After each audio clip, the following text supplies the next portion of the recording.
was very vulnerable because I was a very young girl surrounded by 6 men. Suddenly, someone grabbed me from my back. Hello, welcome to my YouTube channel. If you are new here, welcome, and if you have ever been here, welcome back. My name is Delia. On this channel, I try to inspire others through my real life experiences and also through fitness. Yes. So guys, please help me reach 1,000 subscribers and don't forget to watch the video till the end. If you have not yet subscribed, you are missing on something. Please subscribe. And also don't forget to click that notification bell or that notification icon, because anytime I post my videos, you'll be notified. You will not be left behind. Let's get straight to the topic. Guys, it's another day that I'm going to share with you my sad experience. Don't be surprised or don't be sad if I share with you only sad experiences, because my journey in Germany was filled with a lot of bad experiences. And as we are talking today, my life is just very different from that time. I thank God for this far He's brought me. I am really grateful for anyone who ever supported me in my life.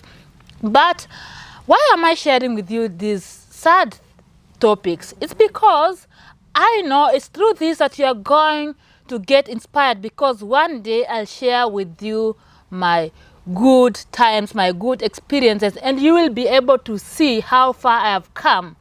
I know maybe some of you are going through some problems and you just think it's the end of the world. You think maybe you'll never make it in life. As for me, at that time, if anyone ever told me that I'll make it in life, I would have laughed and said, please wake up, you'll wet the bed, because I would not have thought it would be like that. On the other hand, there are some experiences that I made in my life that I was able to believe that I'll make it. But it came a point whereby I lost the hope. I lost the faith. I was that faithful person before. I used to pray a lot, but it just changed at a certain time, because I asked myself, why do I pray a lot if the one in heaven doesn't listen to me? I just thought He'd forsaken me. But let me just get straight to the topic. I don't want to make this video so long. Like I said, please watch till the end and smash that subscribe button. Click also on that notification icon. This is a video I've made about my ex. There are 2 videos, one of which he chased me out in the middle of the night with my young one, and the other video is where he called the police on me. So in one of those videos, the best friend to my ex had visited us, and on this day, as they were outside chatting and doing their stuff, smoking cigarette, drinking beer, I was very bored, and I thought, let me just go to computer and do some things. So I got on to the computer. Okay, he had 2 computers, but the other one was spoiled. So the one that was on, I used it, and when I got there, I was shocked because I saw a lot of stuff there. He was chatting with each and every woman from the African continent. I think he had women from all the 54 countries, or whichever number of countries we have in Africa. He had a lot of African women whom he promised heaven, whom he promised to bring them to Germany. He would take them, would pick them up from the airport. He called each one of them my dear wife, my future wife. I love you so much. And you can imagine I was really hurt, because I just thought, why is he doing this to me? Maybe some of you are like, but he was just chatting. He had not met up with them or anything of the sort. But as for me, it's the thought that counts, because the moment you start thinking of chatting with those women or chatting with other men, the moment you just think of going that extra mile to start that conversation with someone who is not your partner, that is the thought that counts. That's when you'll be able to go out and take that extra mile. You'll go to an extent where you're not supposed to go to. So as for me, he was not loyal. I had to confront him. I asked him what he'd been doing, and I told him he'd been speaking with other women, and he told me that was not true, that I was lying. And I told him, okay, come with me, let me show you on the computer. And he started shouting at me, told me, who gave you the permission? Who the hell gave you the permission to go to my computer without my permission? You do not have the permission to touch or use anything in this apartment without my permission, without asking for my consent. So we started discussing. I was very sad and angry, and he told me if I am not comfortable with his way of life, then I should leave. So he chased me out again, out of his apartment, and I packed my things and left.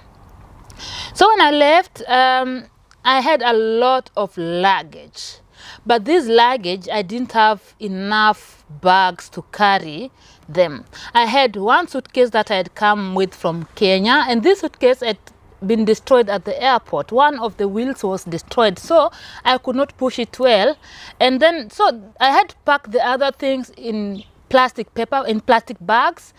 And because the plastic bags could not be carried easily, I had to tie some of them with my scarf so that I could carry one plastic bag in front of me hanging, the other one hanging on the right hand, the other one hanging on the left hand, and on the back. Some things I also had to put on my head. You guys, in Germany, I was just like those women you see in most of developing countries, who carry their things on the head and on the backs, and they have the children on the back. Okay, at that time, I didn't have any child. But like I said, I got away, and when I was walking, I realized it was so heavy. The luggage was so heavy, I could not carry them at once. So what I decided to do, I left my suitcase behind and transported some of the things in front a few meters and left them on the floor, and got back and got the suitcase and transported them a few meters again from the other luggages, and so on and so forth. But then I looked back and I saw, okay, the best friend to my ex was behind me. So he was leaving, he was going to his home. And when he got near me, I asked him if he could help me, and he told me, wait, when I'll get to you, I'll help you. And I said, but you could also carry the luggage that is near you. He said, no, wait, when I get to you, I'll tell you why I cannot do that. So when he got to me, he said, your boyfriend has told me not to help you. And by the way, that's why I was wondering, he was walking on the wrong side of the road. So I was like, why is he walking on the other side of the road, yet I'm on the other side? But you know, sometimes we just don't follow the rules. So I thought, maybe it was not so important for him or to him to walk on the right side of the road. But when he got nearer and told me that, he even looked behind to see if my ex was seeing us, because he was on the balcony and we were not very far away from the apartment. But okay, he took the suitcase and went some few meters ahead, and then he waited for me on some corner. I got the other luggage that was behind me, and when we got to the bus station, the bus was already gone. So it had already left. It was on a Sunday. I can remember very well. It was on a Sunday, and the buses don't drive regularly on Sundays. So the next one would have come maybe in 2 hours. But on this day, I was supposed to go to my friend who I had known at the German embassy in Kenya. When my ex told me to leave his apartment, I called her and I narrated to her my story, and she spoke to her husband, and they said, okay, you come. And we were supposed to meet at 5 p.m. at the bus station at the town. But so because the bus had already left, I would not have made it to be there at 5 p.m. And I did not have any money on my phone. Because before I was able to call her from the landline from my ex before I left the house. So my friend called me and asked, so where are you staying? My husband is really making a lot of noise. So the husband was stressing her because their daughter had anything from me, how the plan is supposed to be, because I was already supposed to tell them to keep them updated, but I wasn't able to. So I told her I don't have any money on my phone, that's why I cannot keep you updated. But she was mad at me because she was stressed, and she was also stressing me because the husband was stressing her. So it was a really stressful situation because I was already stressed. Anyway, the man told me, okay, because the bus has left, you can go to my place. And in my village, the buses drive regularly, and also there's a train. So if you don't get the bus, you don't catch the bus, you can travel by train. And I said, it's okay. And he also told me, and because you've not eaten something, you could also eat at my place. Because he was there from morning at our place, and he knew that we had not eaten anything. I just thought, oh, wow, nice of him. We got there. Shock on me. I didn't know this person, how he lived, because I'd never been at his place. And oh God, when I got there, there were 5 other men. And this place looked like it was a place for homeless people. And everything was dirty. Everything was really stinking. I am not here to talk bad of anyone, but I'm just here to say things the way they are or the way they were. So everything was really dirty, black, brown, any color you can imagine of dirtiness. And a lot of beer bottles, a lot of alcohol bottles were lying there, cigarettes, anything. I don't even want to remember how that place looked like.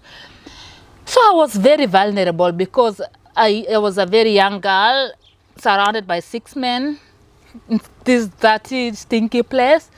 But the people there seemed nice anyway. So I got there, I greeted the best friend to my ex, told me, okay, you can go cook so that we could eat together, and afterwards I'll bring you to the train station. But because everything was as dirty as I had said, I decided to clean up first. I decided to clean the kitchen and the toilet so that I could even be able to use it. And when I was in the kitchen cooking, suddenly someone grabbed me from my back. When I turned back, it was this best friend. And I did like this. I was very shocked. I pushed his hands away and I asked him what he wanted from me, why he was doing that. And he said that he liked me. He doesn't even understand how my ex could just leave such a young, beautiful lady to go, and why he was treating me the way he did. And he also started narrating stories to me, what my ex used to do with other women when he was there, when they were sitting on the computer, and all those stuff I don't even want to mention here. I just told him I don't want to hear anything, because if he really cared, then he would have told me at that time before we had left that place, because it was too late. He was not helping me in any way, and I don't want anything from him. He just leave me, because first, he was the best friend to my ex. Secondly, I did not want to be touched inappropriately. That I did not just want to be touched inappropriately. I was not anyone's property. I was not somebody's item. Those tomatoes or potatoes, fruits that people touch in the markets when they want to go and buy them, I was not that one. He didn't want to listen to me. And I saw, okay, my life was kind of in danger. So I just had to leave everything. The food was, by this time the food was already done. And I just left the place. I took my things, and of course he did not help me to transport the things to the bus station or the train station. I think I traveled by train.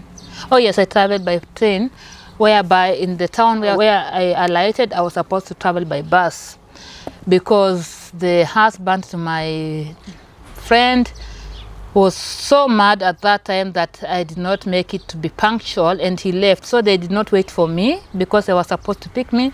So he had to go back, and my friend told me the bus that I was supposed to take, I really knew anyway, the bus I was supposed to take, and she told me she would wait for me at their bus station. So when I reached at their bus station, she was there waiting for me, and they took me in.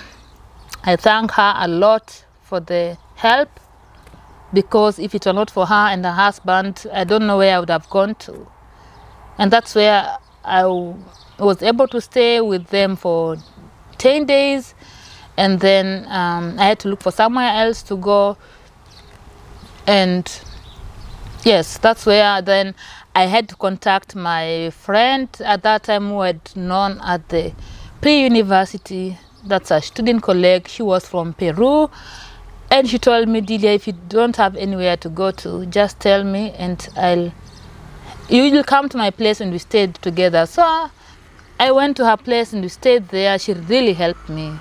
But my life at the pre-university was another nightmare. This episode, it's going to be a very long one.